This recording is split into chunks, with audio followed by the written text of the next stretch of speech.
Samuel was eager for his first day at the air traffic control station, but he wasn't ready for what happened next.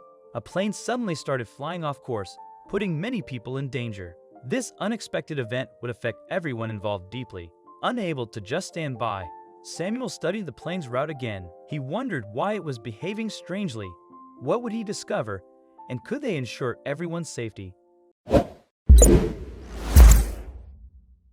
Samuel was excited for his first day at the air traffic control station.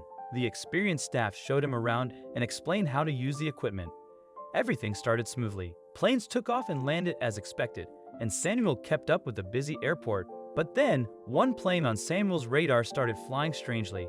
He couldn't figure out why. Samuel looked around for help, but no one was there. He tried to contact the plane but couldn't reach it. Panic set in as he watched the plane fly in unpredictable ways. Samuel didn't know what to do. He searched desperately for the plane but couldn't find it. He had to decide whether to sound the alarm or wait and hope the plane would come back on radar. His colleagues would return from their break any minute, so he had to think quickly. As the minutes ticked by and the missing plane remained unaccounted for, Samuel felt a growing sense of dread. He feared he would get fired if he told anyone. But if passengers were on that plane, he had to let someone know. So when his colleagues returned, Samuel made the decision to tell them about what had happened. His colleagues reacted better than Samuel imagined. They weren't mad at him, they were just very confused. No one had heard of anything like that before. Then, out of nowhere, the plane returned to the radar. It was still flying oddly, but they had sight of it again. The plane was miraculously back on course, but not for long. Where the plane was supposed to go in a slight curve, it kept flying straight forward, right into the course of another plane. It was getting really dangerous now. If none of the planes moved, they would collide with each other. ATC station, Speedbird 1385 request to go off course over the commercial plane, asked Samuel. ATC station, how do you read? The planes would hit any minute now. Suddenly, the strange flying plane curved to the right and made what seemed like a U-turn. Everyone in the ATC station now watched the radar. They had ordered every airplane that was slightly close to the dangerous flying plane to return to their airports or guided them into another course. There was no way of contacting the plane, so they cleared the sky and got everyone safe.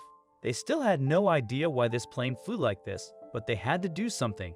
Samuel suggested calling the Air Force, as it didn't seem they could get the plane to land safely. Samuel's mentor and colleagues agreed. It could either be a hijacked plane or someone unable to fly a plane. The Air Force dispatched a fighter jet to intercept the rogue plane and try to regain control of the situation. They could see the fighter jet making repeated attempts to regain control of the rogue plane, but to no avail. Samuel became more and more convinced that this plane had been hijacked. But at one point, he noticed something strange. He had to double-check it before he called any colleagues to show them, but he was sure of it. The signal actually was coming through. He realized that the pilot in that plane, whoever it was, could definitely hear Samuel and the others. But still, Samuel didn't hear anything back, which meant that the pilot was ignoring them on purpose. Usually, this could only mean one thing. In the meantime, Samuel's colleagues had found out that luckily there were no passengers on this plane, which made it easier for them to make a decision about their next steps. It was a very serious situation, and there was only one thing left that they could do now. And the plane still hadn't returned to its route, so it was posing a real threat to the other traffic, and they needed to fix this as soon as possible. First, the military sent a few of their own jets into the sky. They needed to get as close to the plane as they could, and perhaps then they would be able to see who was in the cockpit.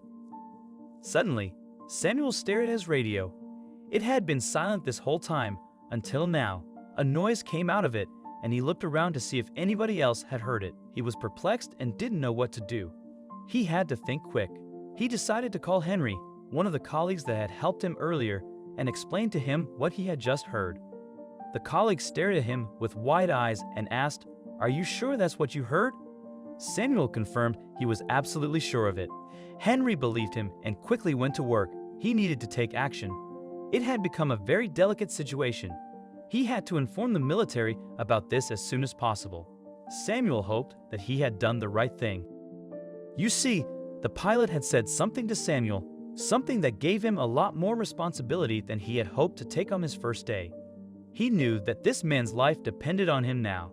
The man had said, Do not let them shoot me, please." Of course, the pilot had no idea that it was Samuel's first day, but he would find out later, and they would all understand the irony of this. In the meantime, Henry had alerted the military jets that were still trying to guide the plane to safety. He had contacted them just in time. They had been getting ready to shoot. He knew that the plane was not actually hijacked after Samuel told him what he had heard on the radio. He knew exactly what to do. You see, Henry had figured out what was going on. He had checked the database to see which pilot had been assigned to this specific flight, and he recognized the name. And he also noticed that this flight had been requested by that pilot himself. But he couldn't be completely sure of it until he checked the radar. When he saw the shape of the route that the plane had flown, he burst out laughing. He did everything he could to help this pilot land safely. Sure, he had been very stupid and irresponsible, but that didn't mean that he deserved to get shot by the military. Henry explained to the military pilots that this plane was not hijacked and it would land soon. He went back to Samuel's desk and grabbed the microphone. "Luke, get your ass down here now. You are putting your own life in danger for this stupid joke." Samuel held his breath. Luckily, Pilot Luke listened to him and obeyed the order. Only then did the military jets finally slow down, but they did not leave yet. The plane slowly turned around and flew back to the airport where it came from. It had clearly completed the flight path it had wanted to take. The landing was actually still making a lot of people on the ground nervous. A pilot who could be capable of something so stupid. Everybody on the ground was waiting for the door to the airplane to open and for Luke to come out with his hands in the air. People who had stayed behind in the air traffic control tower were able to use binoculars to get a faint look into the cockpit, where they just saw Luke slumped over with his head in his hands, all while his co-pilot was clearly talking or even shouting at him very angrily. The police got fed up and used a megaphone to tell Luke to come out if he didn't want things to get worse. Luke and the co-pilot hurried to leave, not realizing so many people were waiting for them. As they walked out, the co-pilot looked really mad.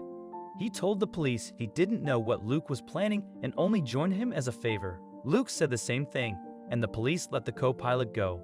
Luke looked defeated as he was taken to a cell. He wanted to talk to Henry, but the officers wouldn't let him until they asked their questions.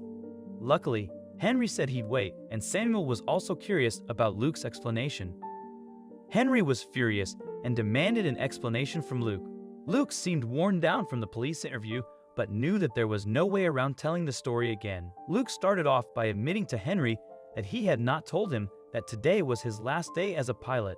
After years of flying, it was finally time to retire. Samuel could see that Henry had a big reaction to this, and it was quickly explained why. Henry and Luke had actually been very good colleagues for years now. They nearly spoke to each other daily over the intercom, and Henry actually went out of his way to always take care of the plane that Luke flew that day. That was also what had been Luke's intention for today. He wanted to do something special for his last day as a pilot, something that people, and mostly his friend Henry, would remember forever. And so, he had called in a couple of favors so that he could make a short final flight with only another co-pilot. The other pilot had no clue about Luke's plan. He thought it would just be a quick, simple flight to end Luke's career. But then he realized they weren't following the usual path. They were drawing something in the sky. Luke wanted to play a joke on Henry, that's all. When Henry heard this, he understood why Luke chose that drawing. They'd been teasing each other over the radio for years. Henry never expected the joke to go so far. Now, the police were involved, and Henry had to go to court. Luke got lucky. He didn't go to jail, but he had to do community service and pay a big fine. Despite everything, Henry and Luke are still friends, even though Henry thinks Luke's prank was foolish. And for Samuel, his first day at work probably won't be as exciting as dealing with this mess.